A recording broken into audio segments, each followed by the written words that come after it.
0533898915 0533898915 text message and na WhatsApp yabekenkan amount ana so say di achi e wo Facebook live eno so obehwe yan Ahenkan 93.3 FM na da dwunse no afa ho wia no like no wa share na obi nso anya bi ahwe kai say information centers bro adwunum ekọ aduosia ebi ewo bono mantemu ebi wa santemantemu ena dodo na ewo epoye mantem kase ni dani ni hwam nti wo magepene e fa no live Akenkan for ye me kwaku enin kusi buadumene afia ampofowa afi nsam ni nchemu eni ni mfiti ase eni mrashebedwani ma de hyewo wa west abeto ampeso so onumnyafo Peter Lanchena tobu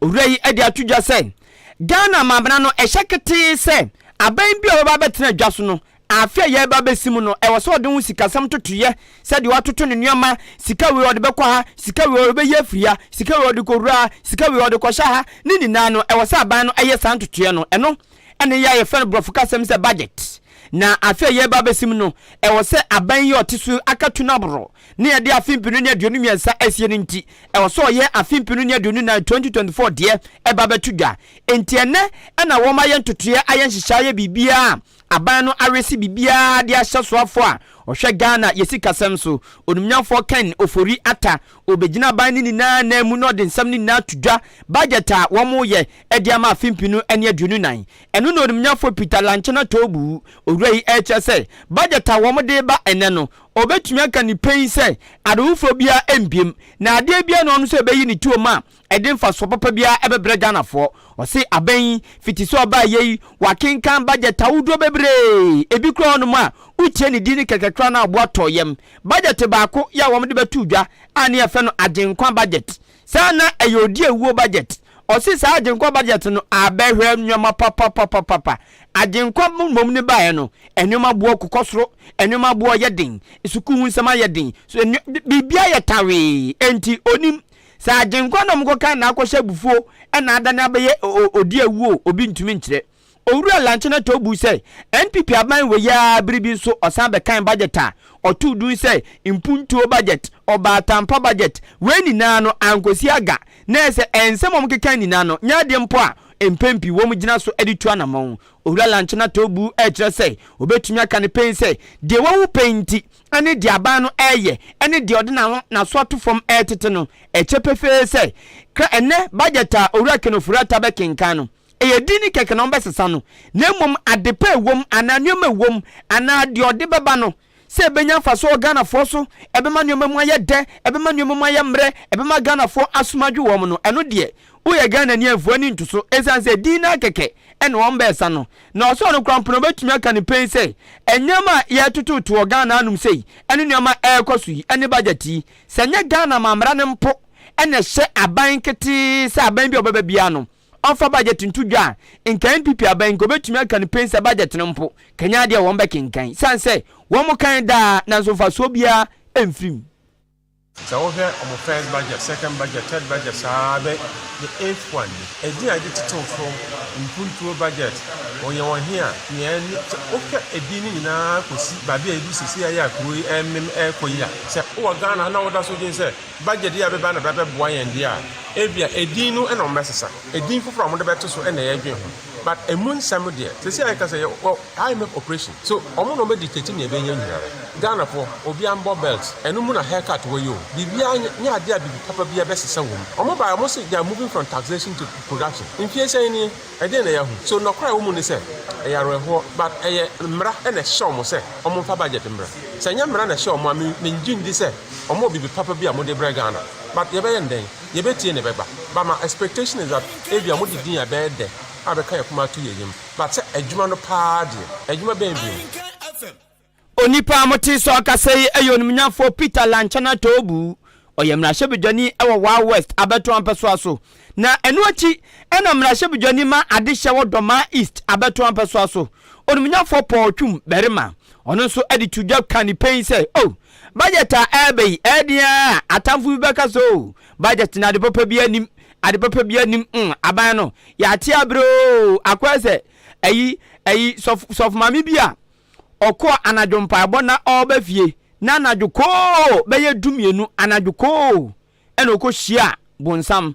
okohia tumi bi honhom bi taye no see in the name of Jesus o se ate abre and you see the emraship joni bi ka so ma te abre no so hwe afi we die ebeye yipa die nti o se ebeye ne se o se budget ne meto odwa na so enne die owura kenofurata de ba no ono mraship joni onumnyafo po twum berima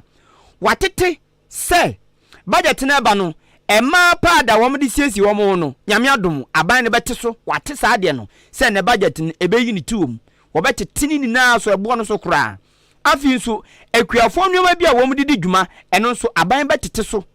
eba no nwoma odo bebre a aban ne behwihwan so na enya no nko osisa aban tete saa nwoma bi saa no so wie a osa de nwoma foforo bi ebegu akwan mu a ebeboa ma nwoma sakra kakra ewo man mu owura Paul Twumberima esande to so kan pen sei aban ne besan adi nkomo afa afia yesi mu enso atofiti nano January bosumia besi obubu obusumia yewom enka nte sanka bre yewom idie enka ya wia pasa na nka no ho pasa ye na ho ka obehu obi na ho ochinse de otomfula na efita nanso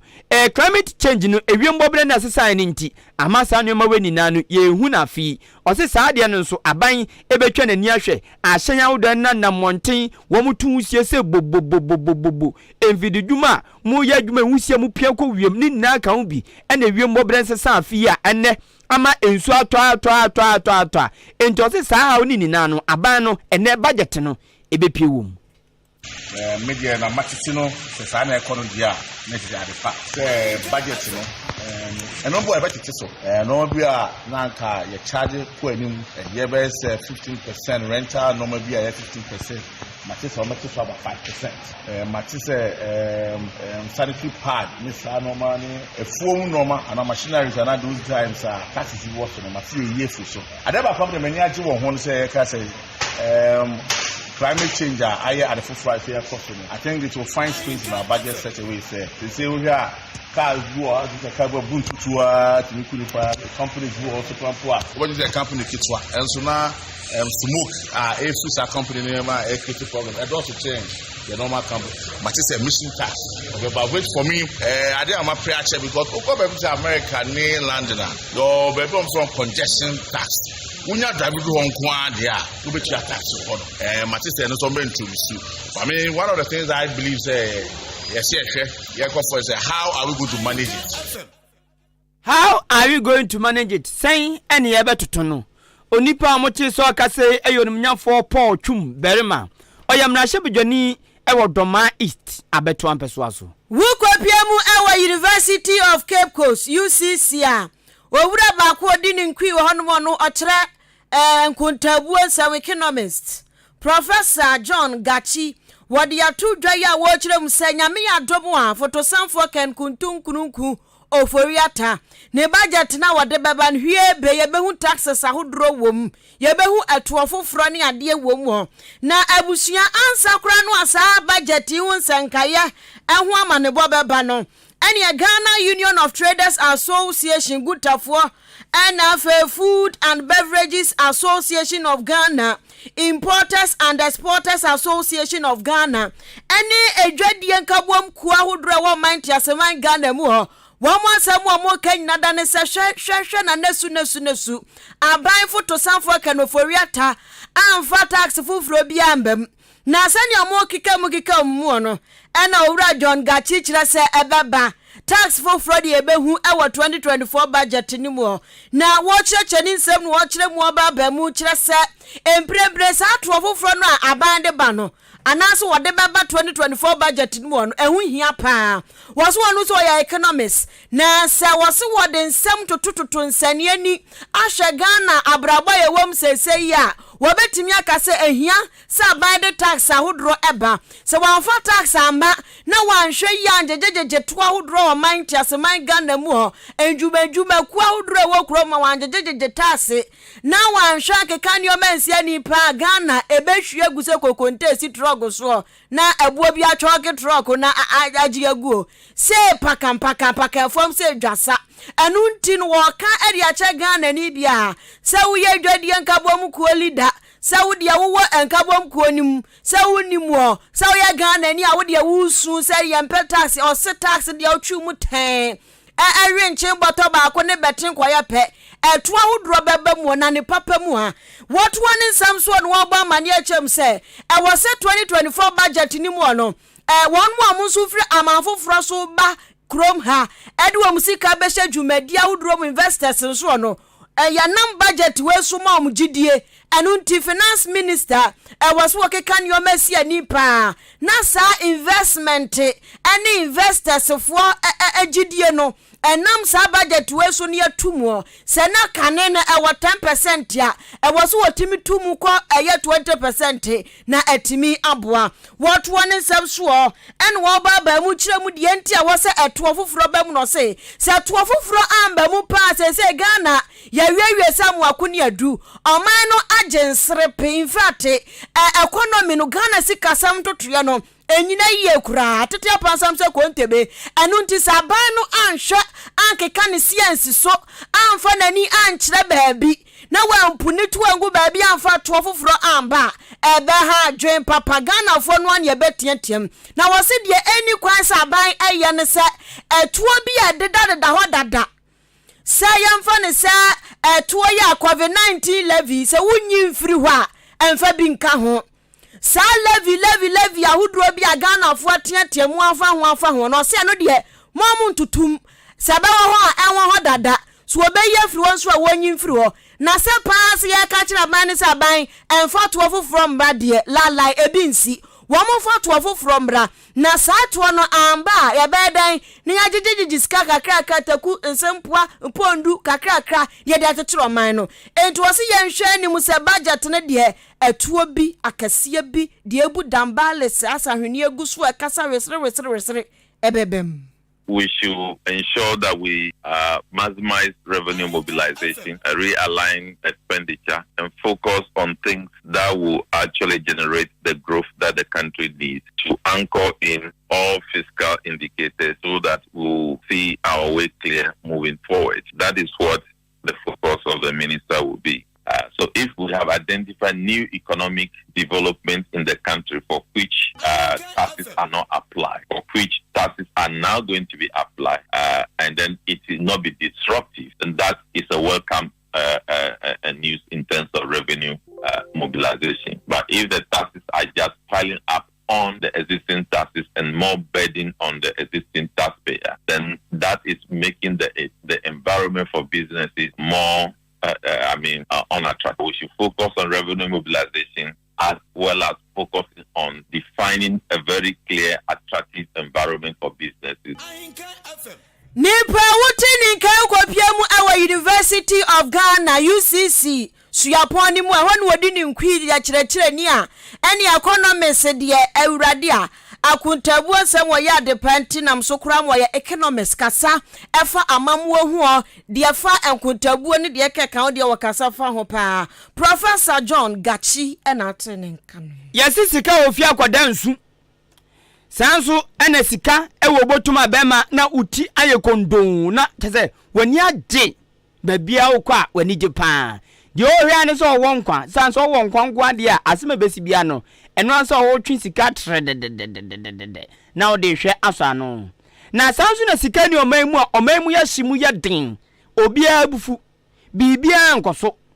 na impempe nipa okuta oman party a owom His Excellency Dr. Williams Kwakwado Dankwa Kufuado ni NPP aban womu akura agye atumi se Ghana sikasam enye sikasam enkoye womu ankasa akura agye atum na no nam so ama akom na hyebje fie nso a penyina oda NPP amonyeko na no majority leader osanso eyem na hyebje ni ewo soame abeto ampeso aso asantemantem osanso ye soafo hwe emra hyebje fie ntotoye so odumnyafo se eche mensa bonsu akura akani pen se ai yesikasam de enye na nye na enye no nti enama wom so koto abapa osi abom koto obetumi akani pen se wom gidie kire wom se eno ne aba wom ato a ebeboa ma Ghana obi asomadwo no na afia be mani gie ene odo na ma NPP party nanim akoso a ate owuro se eche mensa bonsu echem na o kire se abom kokoto yei enkofo bi su se Dr. Bomia wom ato obayi no wom ayemfom so osi da bi aba omato ene Dr. Baomi omayini no eyaba papa enipa na epre a wom to abama Dr. Baomi no osi aba wom ato no ebebua papa owura se eche mensa bonsu eche sei impempre esikasam na enye no enipa na epre no ode Dr. Baomi atoto wom ni na hu a Dr. Baomi pe ene nipa wa bin e wo sikasam mu ono pe ene nipa wonim die e wo sikasam totoye ho ono pe ene nipa owonim die afoforo ene ono pe ene nipa na ni suade hunu fa sikasam totoye ho no e wo soro eno nti ena won mu bi de wo mu gina no so ekoto abadema Dr. Alhaji Mahmoud Baomia esan se baabia beye de baabia beye joa na eyesikasam totoye ene ubeko school sa odro bi mu enkunya kura nkoda be transfer wo mu ni bi ubeko kro bi mu network kura wo mu ni bi ubeko aje krom ade krom light kura wo mu ni bi ache ofu moto no ache tete Ghana in and out hello no ache sister Ghana enemble ni na akoso ubeko ebe ka pakwan eye kwanfo ubeko nkro odo bebri chese ni na no okobo so a penyina eye na sede no de obeka ne se sika ni ho enu nti ne enye no eyampa nso enti o twetwe na ma utumi nya no hute de obeyansa obeka na so hwi emfiri mu ma eno obeko ayaresa bia bi na ne bra abo nanim se tam apotobibire ni asa apotobibire efuo pa ni asa efuo nie obeko video mde ye adwuma bebire na asese nini na no okobo so a de ebeka cho ne se sika ni ho dwete lajan cash ebi ni ho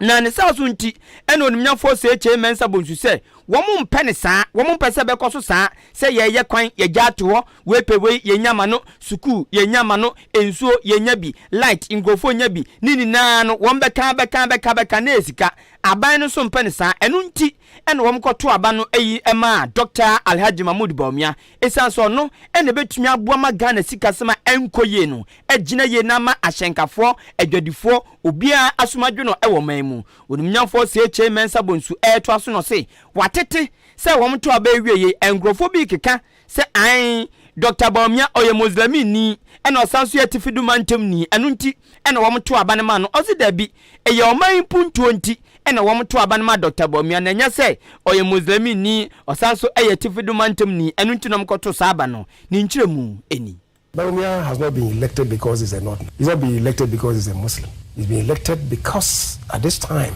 in the nation's development, some of us believe that the critical thing to look at is who has the knowledge, who has the competence, who has the vision, who has the experience to help us reposition the economy, who is strong in financial management. And some of us felt that in the field, those of them contesting, it wasn't as if none of them qualified to be the leader. But in terms of who had greater competence to handle the economy, we felt that it was Baumia. And that is why the overwhelming majority elected him.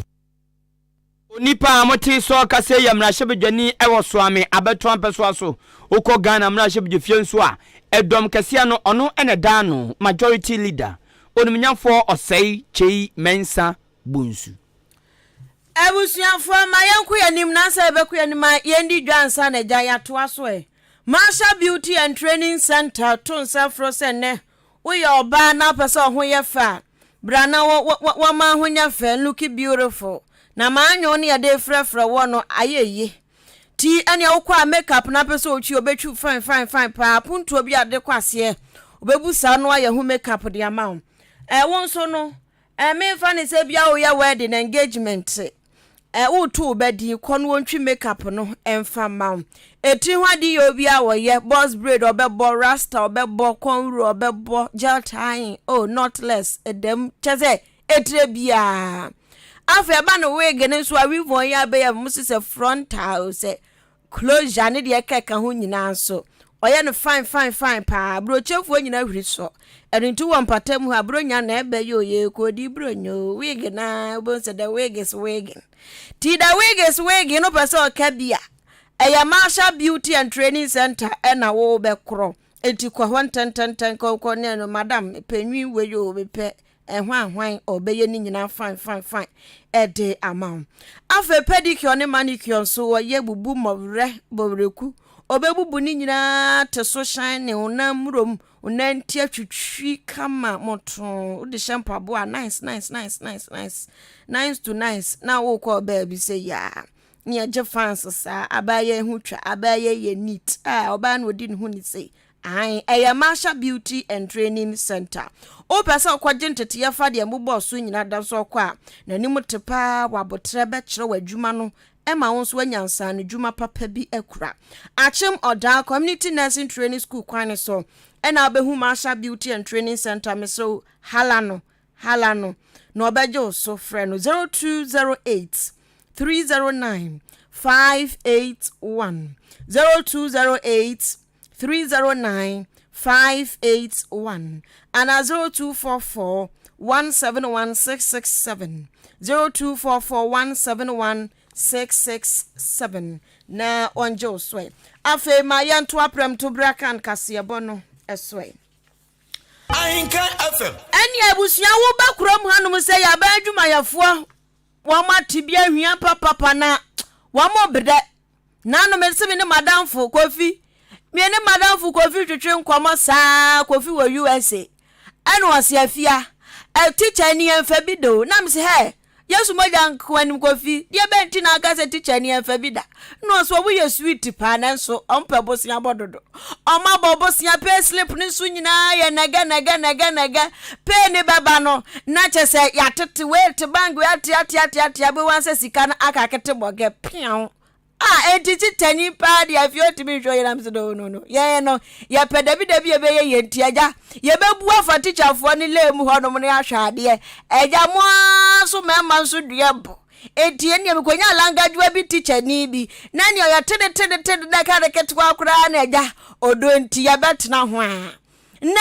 teacher fo di wa kuro ma ye me aka ba adwuma fo mo do so ya wo abangefo wo ho ya wa na su teacher fo na asankofo pe wo masem kapa ya bo teacher fo echem so adan ya se teacher fo de nkakatua bande ma wo mo no enya no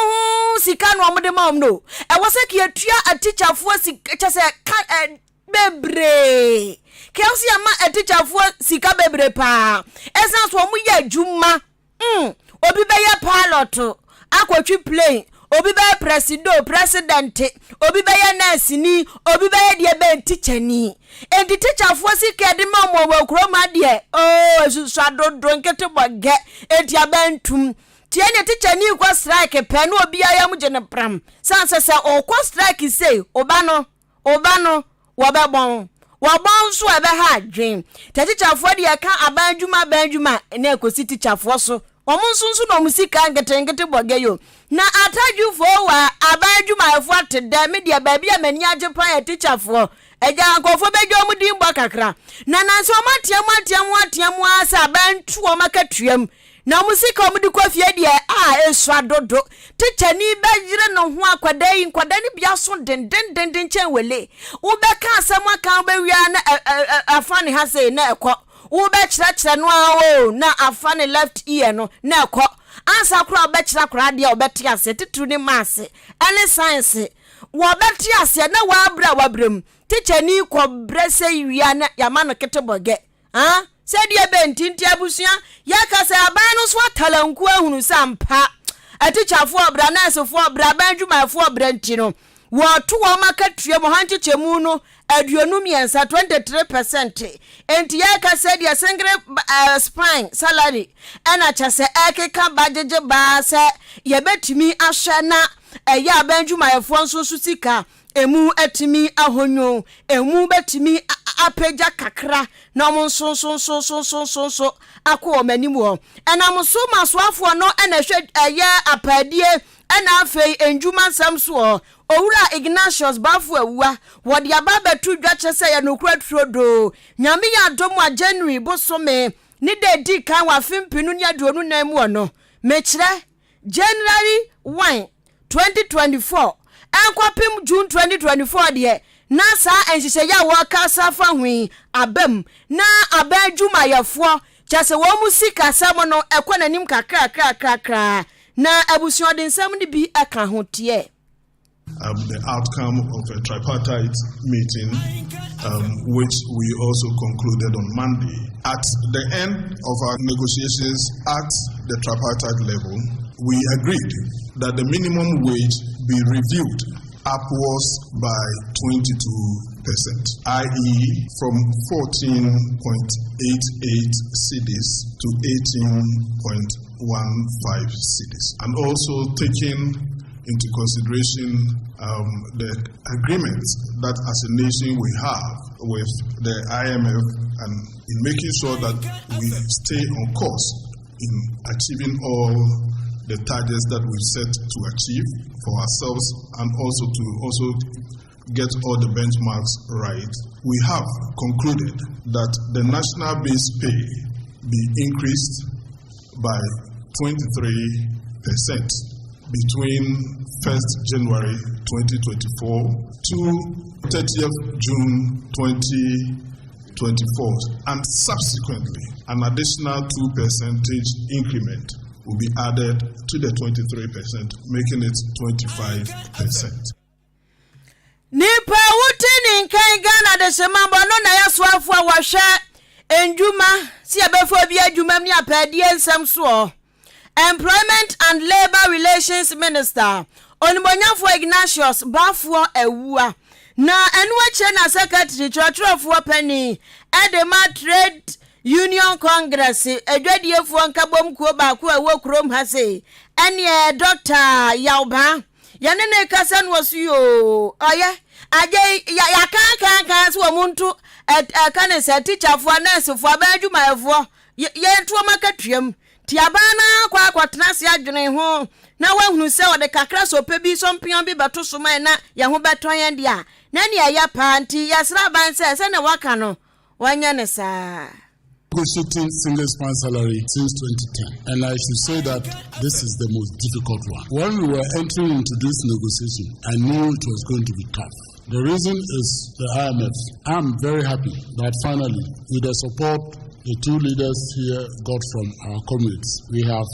managed to get what has just been announced. I know that we all expected more, but the circumstances we have found ourselves in, we are satisfied that in spite of all the difficulties and the constraints explained by the Minister of Finance, the Deputy Minister for Finance, the Minister for Employment, the government has managed to give us this for now. We are confident that when the time comes for government to implement, there will not be any hassle. And I would like to assure you, as organized labor, this country is for all of us.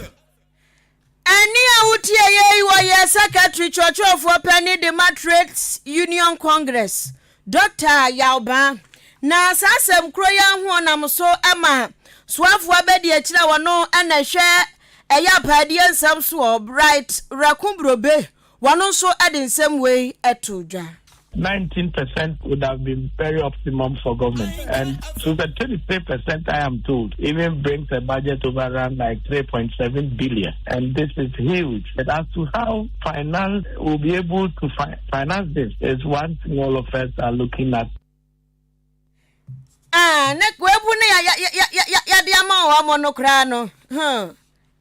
Asamu wa hunti wa ba na emfa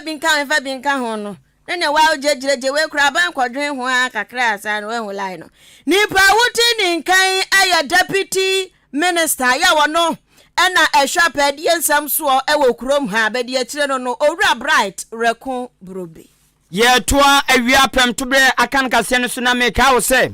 wasugusu ya wutie kase yi ewo Ahenkan FM what wasum papa no for wadwen trefa 0533 898915 text message and a WhatsApp yabekin kan ama yeti akua fra studio enenso ene kra dantina bibia ayesronko fo adwen chan bre bekin kan ama spike na daroma ode atum yopo ewo Facebook live e wonso betum do adwen chan no afa honom ewiase ni na nipa ewom de aba beto dwane se yeye 8.1 billion ye doso pa na yasa chichem said bi obiara be hwe ne kam no akoni fie ana akọ ba bi okọ ti achiche makomakon wotwe na wotwe ne wo Asia, Africa, North America, South America, yewo Antarctica, yewo Europe, ene yewo Australia. E makomakon wotwe na yen de yewo bibrem yen ni Africa no na Africa fonde dodo na ya tuntum na kanim mampani abede chire ema United States of America owura Albert Go Kwame Go owura Albert Go wakasa na kasa wakasa ni nan say ewiase edoso na eso ne achiche makomako nwotwe no oso obia katasohye obia corruption ewo ne mamu obia yabi na so owura Albert Go Kwame Go o chese Africa nkwa de corruption no ewo soro dodo ewo soro papa na no na panyini akasa fa ho o se emprempren omamu ana bibrem se de corruption etu fa chese uko bi ma so kra wa bibrem yanum se a corruption etu gri te sa agra dasika etu te sa sabi tujimi emu bi ba amribi etu papa chese koso papa na oso wo mu o ma hwedin de bia ye ka ye betu corruption ase enso na enyini kosoro ye betu corruption ase na enyini kosoro wo mu hu adekro na no nam so bi ye se eka onua nanti a eka onanti na aka oto na akoto sabo asi unua so aka chen se sori ye so enka se sori ne so ezan se bibre ma corruption yi kwa na ekosoro a wo mu nti gayi a se de adepa bi ne anya ye di agro no ose betumi ato oman bia empo US for kra no ebetumi ato omo ebi wo ho na nso ani soro sante se ebibrem aman so de no ne sa so nti kane mampani abedechema USA abrochimemu owura Go Kwame Go odi atudwa kire se de ntia amasa nyoma wani na akoso no eye nyoma yemma emu na ofan ntia enti osese ye pese ye tu corruption ase ewa bibrem dia ade bia ye beye ade bia mpanifo beye no wo ma awiambom womuma obi odina kire bia hunu mu bi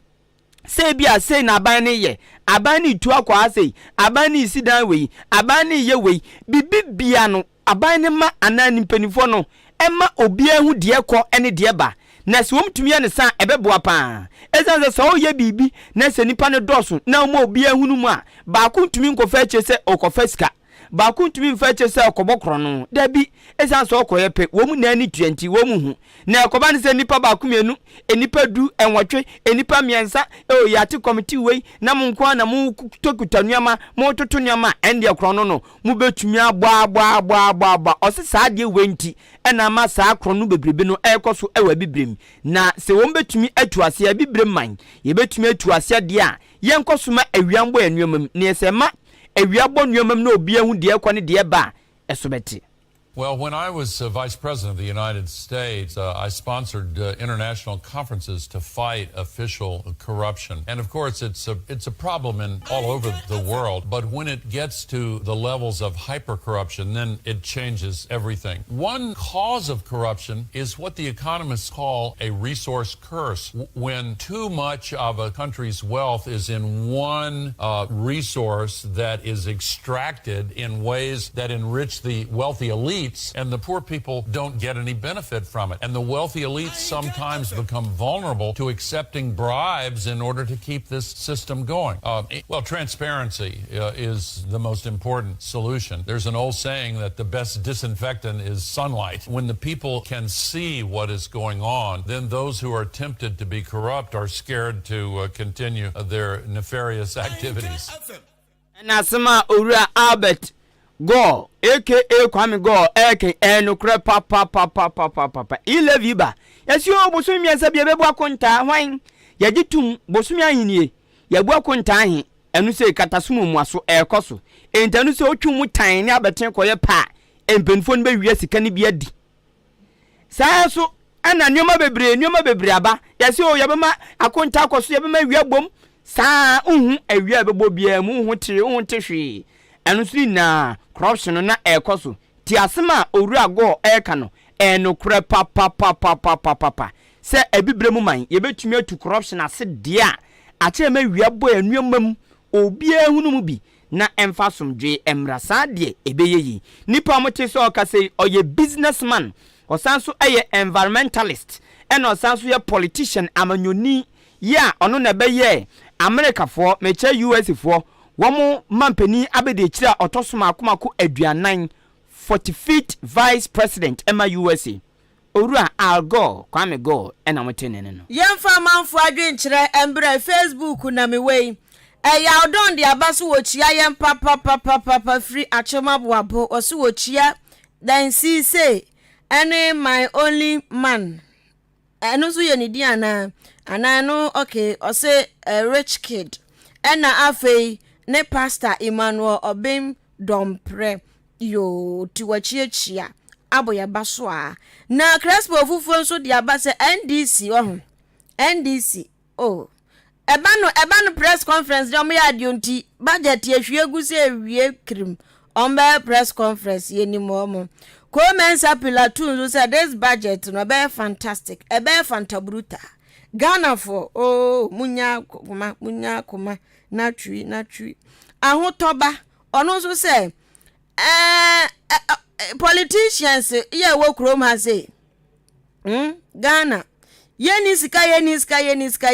nyina da ewo mote enti no empanifo wo krom anya adwuma pa no munya ye election bounce for ne agya sika wo mu jaguma ene ye na ye ditete ya nim bosabosa ase jankama Ghana for ye nim bosabosa ase jankama we so de ne de aba opanyi take aswa o si MPP government no ho